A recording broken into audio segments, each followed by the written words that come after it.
Hello everybody, how that Gario? Welcome to a guide that I'm so excited to share with you. I've been working on this thing for many hours, a couple hours last night and another 2 hours today. This is going to be as accessible a comp for clearing Stage 7, the hardest floor in the whole event limited gear raid, Vault of Elyndris, that you're ever going to see. I really think this is going to help so many of you guys clear it. We're not bringing anything fancy, no tier 3 gear. We only have 2 legendaries, one of whom is Corrosa, who I'm kind of bringing slightly for the lulz, but honestly, I did find a good use for her, so I can't wait to showcase her here. And we're only even bringing one support to begin with in Lily. It's kind of a Nora as our one legendary and a bunch of epics, and we're gonna hop in here and destroy this thing. And it's gonna be a lot of fun. I will show all the builds and everything at the end. There is definitely some good tier 2 gear, especially DPS gear, but I'm not using any tier 3, and I'm not using any exclusive artifacts. You're gonna see if you put in your legendaries, as I'm gonna suggest you really do, don't copy exactly this comp, put in your superior legendaries for each role, you will be able to do this and do it with a lot less gear than what I'm doing here. Trust me. But even as it stands, this is a 1 million BP suggested stage. We have only a little bit above 700,000. Pretty freaking sweet. So just to show you, this is stage 7 in From Ashes to Ashes, Vault of Elyndris. We've got stage 7, POD is off. Let's hop into battle. Let's tear it up.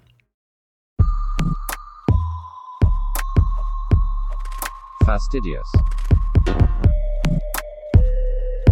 Fastidious. Got a couple quick deploys right at the beginning, so let's focus up.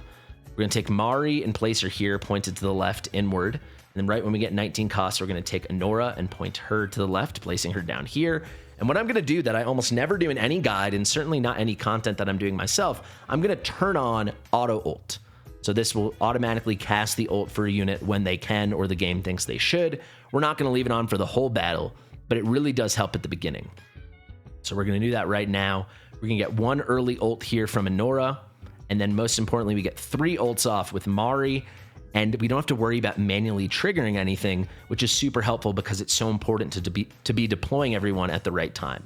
Speaking of deploying people, now we're going to deploy Lily. Her job is to protect Anora over here. We have these Lady Bowman enemies, the Dreadshade Hunters. They can hit kind of hard, but then definitely twice in this battle, we're going to have the Sepulchre Warden march down here on the left, and he hits incredibly hard, focusing on platform units. So Lily is a really good single target healer. She's obviously very accessible as an epic, and a very good epic at that. And then she has a death save. She has this death prevention. You're not going to need it much, so whenever you do need it in those few and far between moments, Lily will be ready. So also excited to showcase Lily here because she's phenomenal for this content. But you'll see Anora's doing a great job. Now I'm just waiting until we hit 17 costs. Boom. I'm going to place Iona here pointed in. Still keeping auto ult on. We're going to leave it for 1 more Mari ult after that one. That was Mari's second. So 1 more for Mari, and then we're going to get 1 for Iona in just a second, and then I'll finally turn it off. I'm waiting. We're going to wait till we have 25 costs, and we're going to deploy Greed. Now we just got the auto ult for Iona. So 1 more for Mari. I'm going to throw it on 1x. Here you go on the bottom. She ults, and now you're good. We can toggle that thing off, and we're just tearing through all of this. Important to be on manual now because it's very important timing on the bottom left with Anora. There's a special way to do it, which I'm about to share with you. Before we do that, right when we hit 22 costs, we're going to take a Bizu, put her right under Iona, right behind Greed, and point her into the left. So what is the special timing I am talking about? Well, you can see I can already ult here. However, we have 3 enemies to deal with. You can only see 2 now. We have the heavy armor unit with the Nightmare Behemoth. He's right there. We also have one of these Dreadshade Hunters, the Lady Bowman. But then we're about to get the Sepulchre Warden, and the Sepulchre Warden's pretty nasty. He's going to come down the left over here, but he's delayed. He's staggered from these 2. So if we ult too early, Anora won't still be ulting when he comes down, and then we might not get the kill in time. So we want to delay ulting as long as possible so she's still ulting when he marches down. We also don't want to delay too long because then these guys might slip by. So I find the perfect timing is right about here. You can see when these guys are kind of overlapping and they're both in this square, like just to the left and up, diagonal from Anora, that's the perfect time to ult, from what I found. And I've done this stage a lot. A lot. Let's wait. Right when we get 18 costs, we're going to take Vixera and point her up here. More on her in a second. But you'll see right now we have, what, almost a third of our ult left with Anora, and we can just tear this guy in half. He's destroyed. So these guys are marching down. Important timings coming up. But before we do, let's take our Karosa and put her on the bottom and point her to the right here. And now an important piece of timing as well. We want to ult with Mari and Iona right when these guys enter Iona's range. So right when Iona's able to attack. So you can see she just threw her first orb. That means she's ready. Her ult isn't ready, but that's fine. That's the good timing for doing Mari. And now we know we're just going to do Iona as soon as she comes up and is ready. I'm focusing on the middle, but I'm also starting to pay attention to the right because we're going to have this captain guy march down. This is a guy that splits and creates a phantom of himself. He's pretty easy for Vixera to kill, but it's really important we ult as soon as possible because after him, we're getting two versions of this Nightmare Behemoth, one going down this far right column and one going down the column just to the left of it. We need to have the ults ready, so we need to cycle through as quickly as possible, which means using this initial ult as quickly as possible. You see, I'm paying attention to Iona here. Boom, let's ult with here. But now we just got that red line, so we know let's ult with her here. But now we know this guy's going to come down, so let's get ready with Vixera. As soon as we can, we start hammering the button, and boom. We're going to get a nice slow from Greed now in the middle. Should be able to pick all these guys off.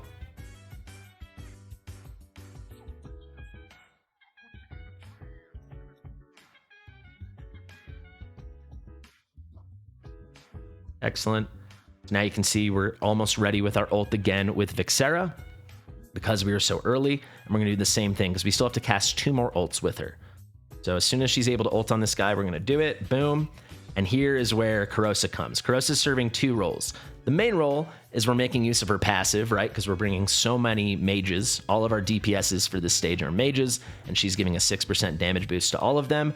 But additionally, she's going to do a little bit of pick-off damage because this one guy we can't kill with Vixera with this build, and it is a pretty good build. There's no inspiration, invig, anything like that. So we just need a little bit of damage from Karosa, and that's exactly what she brings. A little bit of damage. Nothing more, nothing less. A good timing for Karosa's ult is going to be when Vixera's at 80% charged at the bottom here. So let's ult with Karosa. And then we need to get this Vixera ult off before he kills this guy and goes out of Vixera's range. So I'm getting ready again to hammer away. And we're good to go. Karosa picked off that guy on the bottom. We're going to wait for Vixera, and then Karosa will help a little bit to kill that guy. And now we're done with these mages. We can pick them up. We're going to turn our attention to the bottom left now, and here's an important piece of timing. You can see there's a bunch of units coming into Lily and Honora's corner. The perfect timing for Honora's ult is when these two, the Sepulchre Warden and the Behemoth, are like overlapping. So like right about there, you see they're like in this square kind of on top of each other. That's when you want to ult. And that's pretty good. So one unique piece of timing here, guys, is going to be as soon as they enter Iona's range, they just killed Lily, unfortunately, but it's a non-issue because she had the save on Honora. That's why Lily's so clutch for this. It's crazy. Right when they enter Iona range and Iona can attack, you're not going to ult with Iona, but that is when you would ult with Mari. You want to save Iona until they start moving again because Iona's bringing a lot of slows during her ultimate. There you go. We're done with the right side. We're done with the bottom left. We're waiting until these guys start to move again. Right about now. That's when you're going to ult with Iona. And now finally we've got our tanks. They are here literally just to stall. So we're going to put Livian here and Olag here, and we just want them to buy us time while ults get charged up and these mages can do all their DPS. We're also giving Mari time to load back up on her ult, if she can please just get it off. And they stalled just enough. We should get the pick off, and there you have it. That is going to be the clear. So it is a little sweaty, but it is also very clean. I'll show you the DPS in just a second. The key thing, though, is I promise if you bring your superior legendary units, you will have no trouble at all with this strategy. It is a very pure strategy. I'll offer up substitutions at the end of this video right after I show you the builds, but let's do the builds right now. Let me actually show you that DPS first. You can see Honora solo DPSing the whole left. Lot of damage. We have Iona doing a lot. We've got Vixera handling the right. Vixera very good for this. And then Greed and Abizu just doing their best. And here is sweet Karosa trying to make it to not even 1,000,000 damage. But she did her role, right? She got her couple pickoffs and she boosted all her mages just a little bit. So great to find a little use out of Karosa. Let's head in now and let's see all these beautiful builds. Like I said, a lot of these builds are good. Nothing is insane, but certainly you can do better builds because I didn't use any tier 3 gear. So if you've got your Wicked Vengeance and your Cataclysm and all that stuff, definitely make use of it. But then, very importantly, if you're bringing your legendaries, you can just use worse gear and it will be fine. Let's start here with the Bizu. You can see she's in Soulbound Arcana and Warlord. No quad stat there, no quad stat there, no quad stat there. Nice little trio, no big rolls. And then nice little quad here on the breastplate. I do farm up a lot of quad breastplates from back in the day when I was trying to get necromancers. But you can see it comes out to just a very nice build. 15.9k attack. Kind of fast, but not really. 300% crit damage, no rage regen. Completely attainable for any of you guys. And her attack's pretty low, which limits her DPS. If you bring a legendary mage that is 4100 or 4400 or 4600 or 4800 or whatever attack, it's going to be so much easier for you. Don't worry. She is in a tier of Twilight. Let's move on now to Iona, and it's the same kind of build, right? I'm going for attack bonus, everything. I'm missing a bunch of quads.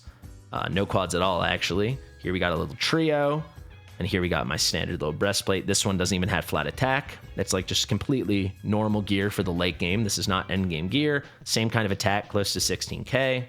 Not even 300% crit damage. Again, a little fast, but not really. You know, not over 350 or anything. And she, once again, is in the tier of Twilight. Let's go to Greed now. He's in a Nightmare Samsara, so we can keep cycling and getting his slows out. If you're going to use Greed, please make sure he's at A5 so you can guarantee the very consistent slows. He's got this nice little variant here with a quad. Now he's got this piece here. Actually, no, not a quad, I was going to say. This piece doesn't have crit rate. And then we got here actually a nice little quad. Greed is not a good DPS, so we really had to pump him up. A little trio there, and then a nice breastplate. With Greed, though, if you were replacing Iona and Abizu with better mages, like if you had Beatrix and Virna, for example, Greed could be in the build you're going to see for Mari. He could be full support. He could be full, crowd controller, debuffer. He would not need to be any semblance of a hybrid of a DPS. So about 15k attack, same exact kind of speed. They're all very similar builds. 297% crit damage, no rage regen. He is getting a lot of extra rage from the Nightmare Samsara. Now we'll go to Vixera. More Soulbound Arcana. Solid piece here, no attack speed. Good piece here with the rage regen. We did need a little rage regen on her, and this is where we got it. And then this piece, pretty standard attack bonus piece. Got a little trio. This is probably the best weapon you're going to see out of the bunch. And then a decent quad. Stats are actually a lot higher because she has a lot higher base attack because she's a single target at about 17.9, almost 18k attack. I wish she was faster. I really do. That would have helped a lot. Crit damage is okay at 298%. And there's that 22% rage regen we discussed. She's also in a tier of Twilight. I guess while we're here, let's just keep going with our epics. We got Lily, broken set, 2 Invig pieces, and then this Asclepius. With Lily, we just want her somewhat fast, and we want her to be able to heal. So we've got pretty high heal effect, pretty good attack. I'll just click through the pieces. You can pause it if you want. This piece is nothing. This variant effect does nothing for us. I just wanted the high attack roll with the heal effect and the attack speed. And there you go. If we go to the total attributes, she's at 16k attack. Pretty dang fast, 485, 1.5 second interval. And then finally, she's got, 139 heal effect, 38% rage regen. The key thing with Lily really is this, the Thorny protection every 55 seconds. You won't need it more than that. With Awakenings, things get a bit better as well. But Lily's just phenomenal for this. So who else? Who do we miss? We got Mari here, another epic. I'm using a Mana Spring set on her, so she gets a little rage regen passively. This is an extra 3 ticks of rage per second. That's her rage regen auto. Main stats don't matter on this one. We just want attack speed, rage regen. Here we want attack speed with rage regen as a substat. Here we want, ideally, rage regen with attack speed as a subset, but I didn't have that, so we did attack speed and rage regen. Here we did attack speed, rage regen, and here we did attack speed. So she's fast, she's got rage regen, and that's it. That's all that matters. You just want to be spamming very fast. It doesn't have to be this fast, but very fast, and then a healthy amount of rage regen. For the artifact, once again, we are using a Nightmare Samsara. I think we covered all these guys on top except for Anora and Karosa. Anora's in pretty dang good Infernal Roar, but still not crazy. I will say this piece is very good and has a nice variant effect. She's putting out some Winter's Bite because she's bonded. So she's getting increased damage by 5%. Nothing world breaking, but pretty good. I also really wanted her to get some HP so she could tank a couple hits so we didn't have to waste the death save. Here we got a quad, but very bad rolls. And here we got just a normal piece. Again, I'm looking for HP bonus. Got a trio there. Got a quad there. All in all, it's a good Anora build. It's not an insane Anora build. 21.6k attack, 2.1 second interval. It's the same kind of story. Everyone's about this low 300s attack speed, almost 300% crit damage. You get the story. For the artifact, I have her in a maxed out tier of Twilight. I scaled that back. I do have her exclusive maxed out. This would obviously be the best in slot, but I thought that would be a little more less relatable, if you will. We are here on my account right now. Let's go to Karosa. For Karosa, I kept it really simple. All tier 1 gear. She doesn't need much DPS, just enough to take things out. I just picked some random Fracture Ancients, not even particularly good rolls on anything, some random Whirlwind. I wanted her crit capped. I wanted her to have attack, which she barely makes because she has this horrible base stat, though she does pump it up with her ultimate. I wanted her kind of fast, but nothing matters, right? She needs, like, she killed the guys in 3 hits. She could have killed them in 12 hits as long as she had time to do it. She's got the good range for it. And then the key thing is she's boosting all mages damage, not even just cultists, all mages damage. So this includes Vixera by 6%. It just gives us that little extra oomph. It was nice to find a use for Karosa. Here's a max out tier Twilight. I kind of regret it. I feel like we could have even done no artifact. It really doesn't matter. She just needs the smallest amount of DPS. I think we covered basically everyone except for our tanks now. For our tanks, we went all tier 1. Here's a Guardian set. They can die. They just need a stall. That's really basically it.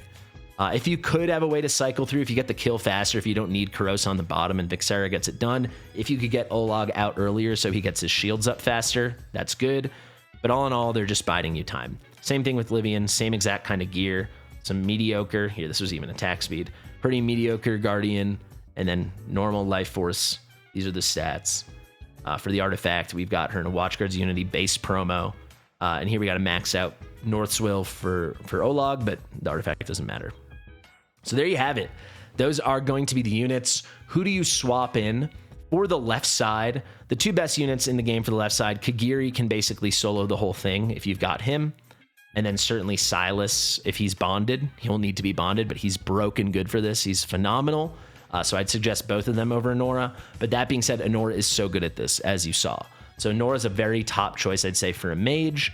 If you're not bringing one of those 2 guys, I probably would go mage unless you have Hex with his exclusive. Then Hex would be phenomenal. You could put him right where you put Anora, or you could put Hex, you could put him down here, especially if you brought a Piercer Lord. But basically, you want really, really, really good single target damage. So like Bonded Silas, Kagiri, Hex. Kagiri also effectively is doing AoE, or you want a really good AoE mage. So the other options, Boreas can do it really nicely. Glacius can do it if he's fully skilled out, but my Glacius is not fully skilled. Comet struggles with it. You probably will need a tank to buy yourself some time, but he can do it. If you were able to cycle Zarus, he would be able to do it, but that'd probably be hard to cycle him. All in all, there's a couple options here, but yeah, I would definitely go Silas or Kagiri if you have. Then I would do someone like Anora or Boreas, and then I would do someone like Hex. Talon maybe could do it if you had a really well-built Talon. For the middle, for those mages, it's pretty simple. Like, Abizu and Iona are fine. Greed was doing some work. I would keep Greed for anyone, but ideally what I'd do is bring 2 legendary mages, and hopefully you have like a Morgan or a Demi, and you can use a legendary lord. Or maybe you're running Cultists and you want to run a Venoma or a Cyrus. If you ran a Cyrus, you'd free up one of these spots as well. You could take out Livian or Olag. But what I would say is 2 really good legendary mages will do the job of these 3 as a DPS. So then you can build Greed just very fast with Rage Regen with the Nightmare Samsara like I built Mari. He doesn't have to deal DPS. And then if you brought like an Ingrid would solo it basically if you put her right here. That would be pretty or actually you'd have to put her here for this, but that'd be pretty mindless. For normal kind of mages, Boreas, phenomenal. He pairs perfectly with Mari. Virna's exceptionally good, stupidly good. Comet is 1 tier below them for this content. If you have Anora and you're not using her for the left, she's amazing in the middle as well. Iax is very good for this. You've got a lot of good options. And then, of course, Beatrix, very good. If you want to go a different route, you can, instead of doing mages here, you could do 2 melee units and just bring an extra healer to help keep them alive. And then you could do something like a Magda and a Valkyra, or an Eris and a Lubu. There's a lot of things you can do. I really hope this guide helped, guys. This took me a while. So if you appreciate it, make sure you're subscribed to the channel. I've been Fastidious. Share with your mother, and I'll see you real soon. Bye.